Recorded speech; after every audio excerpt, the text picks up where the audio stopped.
Halo, Assalamualaikum. My name Senja Yusitia. I'm from Communication Department Universitas Muhammadiyah Yogyakarta, Indonesia.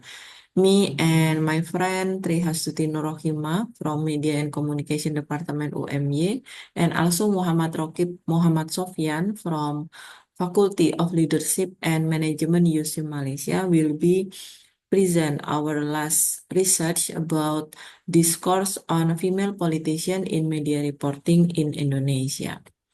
Okay, so women participation in parliament is very important and have a long struggle. In Indonesia, this issue has existed since the beginning of independence. In the post-New Order era, we also have regulation that concerning election mandate that every political party have at least 30% female representation as legislative candidate. On the other hand, the discourse on women participation in parliament still associate with bias and misogynistic stereotype that influenced by patriarchal culture. Uh, and the media also playing a crucial role in influencing public perception regarding gender and politics. The media portraying of women in politics has the potential encourage and hinder their involvement in the political condition. And the media also could support female politicians by highlighting their achievement, credential, and leadership capacity. Conversely, the media often report gender stereotype portraying media in politics by emphasizing their physical appearance, characteristic, personal affair, and it is degradation of their personal qualification. We have two research questions. The first one is how is the media portraying of female politician in online media in Indonesia? And the second one is how the discursive and social culture practices when the discourse exists. Okay, for the method, we do the Norman Verkloog critical discourse analysis. We will see how the text about female politician in the media.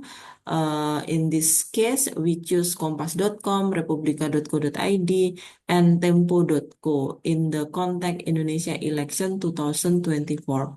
For the text analysis, the data collected from the news about women in election, and then for discourse practice, data collected using secondary data, and we will see the discourse that development at the time when the text appear.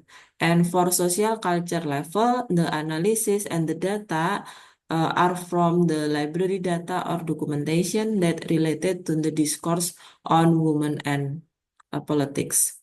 Okay, so this is the result from our research. In Indonesia media report on female politician, we can see from the two topic, yeah. The first one is 30% quota, and the second one is about the female stereotype. Okay, I will discuss about 30% quota. Uh, the discourse about 30% quota, we can see from the grammatically.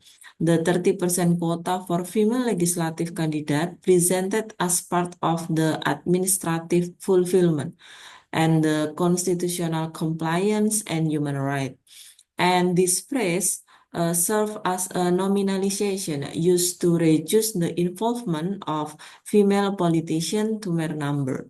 And also the representation of female politicians in this quota discourse also describe highly unequal relational value. And the last one, the news logic that places female politician in the 30% quota, this was solely within the discourse of number and administrative violation. Is it supported by the connective aspect? Connective value or connective aspect is a way of connecting the internal part of the text with the context of the text situation. This can be seen in the use of conjunction, cohesion, and reference that follow the sentence. And then the second topic that we find on the research, it is about the stereotype of women as candidate and politician. In this context, media coverage focus more on physical aspects such as beauty, hairstyle, clothing, body shape, time spent caring for children and family, how they allocate the time to their husband, and whether they receive support from the family and their husband, rather than on women abilities as a politician. So we can see, women role in the politics are often associated with the domestic responsibility as a housewife.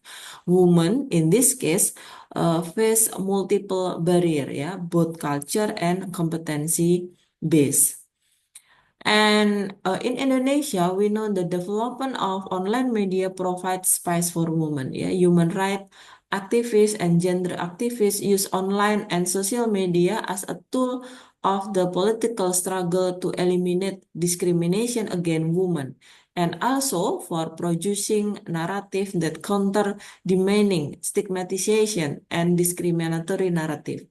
However, there are also media outlets that only focus on women lifestyle. In other research, Nurhayati and friends tell that the existence of the women media in Indonesia has not been able to become a medium to voice women interests because it is still focused on the domestic topic. And in the social politic context in Indonesia, 30% female representation in parliament has been in effect since 2004. Data show that there has been an increasing trend in the number of female legislative candidates even before the quota was implemented. Practices that construct and preserve the political interests of the certain social group have resulted in female politicians facing structural and cultural barriers.